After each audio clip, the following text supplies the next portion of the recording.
marami talagang nakaabang sa NBA draft, lalong-lalo na nga dito sa LA Lakers kung kukuha ba sila dito ng sentro. Pero bakit nga ba na hindi sila dito kumuha? At itong San Antonio Spurs ay number 2 jersey ang binigay dito kay Dylan Harper. Yan ang pag-uusapan natin mga idol dito sa video ito.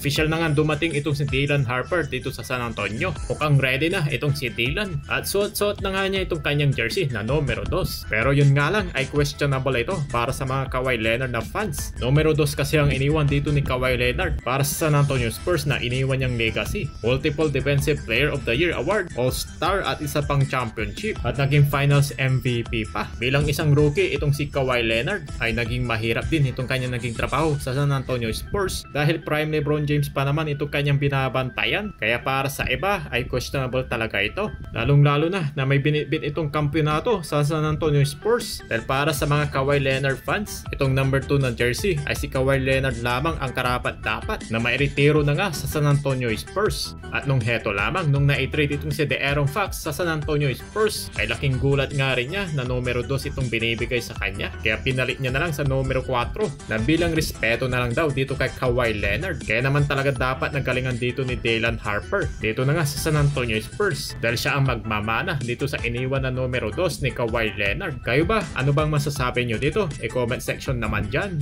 Marami talagang nakabang sa NBA draft, lalong-lalo na nga dito sa LA Lakers kung kukuha ba sila dito ng sentro. Walang number 55 pick nga nila ay tinrade nila dito sa Chicago Bulls kasama ang pera kapalit nitong 45th pick nito. At nung makuha nila itong 45th pick ay tinrade nila ulit dito sa Minnesota Timberwolves kasama itong pera ulit. Kapalit nga itong 36th pick ng Minnesota Timberwolves. Kaya naman marami ang excited sa gagawing galaw dito ni Rob Pelinka dahil desidido nga talaga siya dito sa kanyang target. Gumawa siya ng multiple trades para lang makuha ito. Pero obviously center nga ang kulang dito ng Lakers. Ganun pa man ay kinuha nga nila itong si Ado Tero na isang very solid na athletic player na kaya talagang dito umiscore in the paint. At napakasulido rin itong kanyang depensa. Maraming ang nagsasabi na deserving niya ang pagiging first rounder. At bukod nga sa kanya, kinuha rin nila itong si Eric Dixon ng isang 2-way contract, another 6'8". Siya nga ang nangunguna sa mga 3-point shot ng NCAA. Mahusay rin ito na player. Nag-average ito ng 23 points per game last year. Yan ang pinakamataas na average sa kolehiyo sa Amerika dahil na nga sa kanyang mga tira sa labas. At ang panghuli na kinuha nila itong si Julian Reese na meron rin itong napakasolidong depensa na para bang LeBron James kung tumapal. At syempre, maasahan rin siya dito sa ilalim. Mga very solid pickup nga ito para sa Lakers. Actually, pwedeng makonsider nga ito na draft steal. Pero gadun pa man ay hati dito ang mga opinion ng mga fans. Dahil ano nga ba talaga ang plano dito ni Rob Pelinka? Bakit hindi siya kumuha sa mga second round draft pick? Pero para sa akin ay legit na sentro nga ang kinakailangan, diba? Kung kukuha ka ng sentro sa mga draft pick na ito, ay marami pa siya ditong dapat na kailangan niyang gawin. Lalo na kung itatapat mo pa dito kay Luka. At syempre yung kinakailangan yung mga veterano na. Katulad na lang itong si Brook Lopez na pwede nila ditong makuha sa free agency. Kayo ba? Ano ba sa tingin nyo?